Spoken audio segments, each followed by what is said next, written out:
Hey folks, welcome to the channel. If you find that your calendar is not working on Windows, then watch this video for the solutions. So the first thing we need to do is we need to sign in to the account, Windows account. So right click on the start button, go to settings, click on accounts, and then scroll down to click on sign in options, and then use any of these options to sign into Windows if you have not already signed in. So once you sign in, then you do a Windows update. So you right click, go to settings, click on Windows Update, and then click on check for updates. While this update is running, click on advanced options, optional updates, and update and install any driver updates that are available here.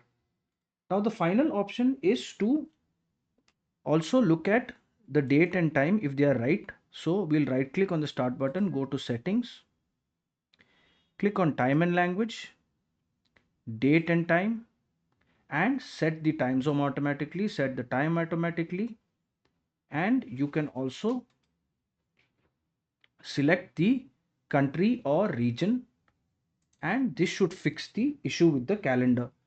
If this video helped you, then kindly subscribe to the channel. Enjoy your day.